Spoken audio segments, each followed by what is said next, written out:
So I think Baltimore is an excellent city to invest in, especially for either flips, rentals, commercial real estate. And I think generally speaking, opportunity is everywhere.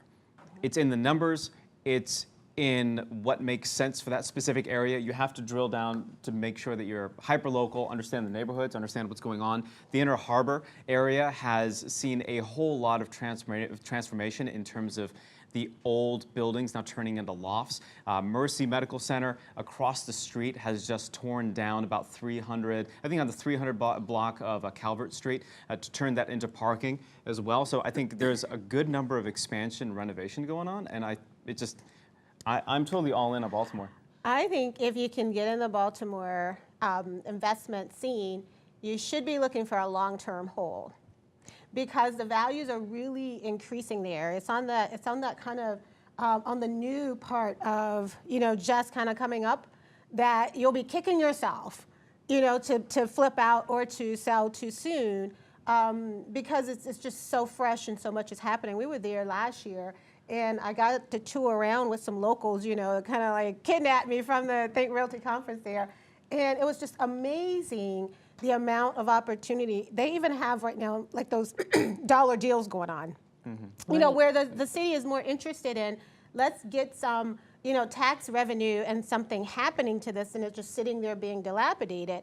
And so it's so much of that opportunity that if you know what you're doing and you kind of know how to get in there, in the market and find out more about it and kind of feel that pulse of what's going on, I think you could have some good opportunity. Yeah, the only thing I would say is for those that are national investors looking at Baltimore, realize it's a landlord-friendly state. Yeah. So as long as they kind of go in with their eyes open, there's a lot of regulations. We work with a lot of investors, a lot of regulations, kind of stamps on the water. There's different, like, transfer things that have to be completed to get it into rental. So the deals are there. I would definitely do it. But if they're coming from a state that's, it's a tenant friendly, you know what I mean? That environment. That's good. Pam, you used to live in Baltimore. I know. Back in 1991.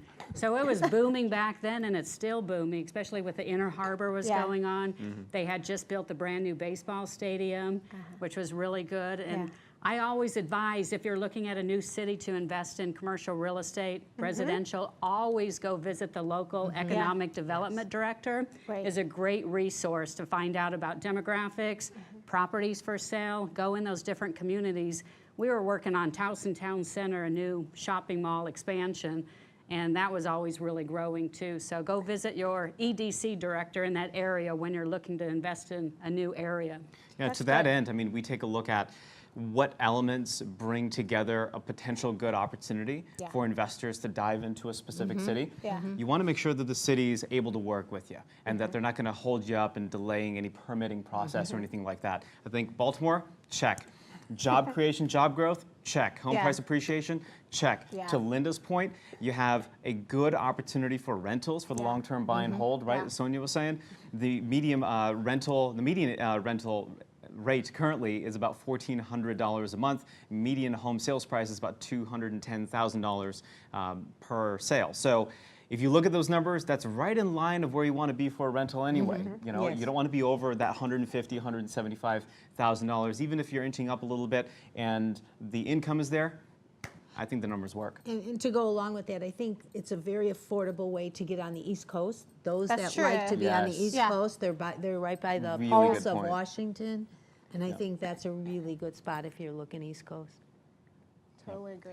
If you're in New York, if you're in California, and if you want that East Coast exposure, do it. I think Baltimore makes all the sense in the world. Just don't have an eyes wide shut investment approach, always eyes open, and be aware of what's going on locally, both in the neighborhoods and to national. Pam's point, get involved and go to like the local community meetings and have a pulse. That's what I say. You got to have a pulse for where you're investing. Absolutely. That pulse, is important because you know what's happening. I like to know what things are selling for, how fast things are selling, what's the plan, in the next 5 years, what's the plan in the next 10 years, because a lot of that's going to, when you're investing what you don't see. It's easier to invest in what you see, like, oh, wow, that's a great house, that's a great building, I see it, and everything's all fixed up, and the values are all high. That's not truly the investment. You know, you have to have enough confidence in what you're doing, and only get that confidence through your information to know that the things that are happening is what's going to really drive this investment. So that's what I'm more interested in.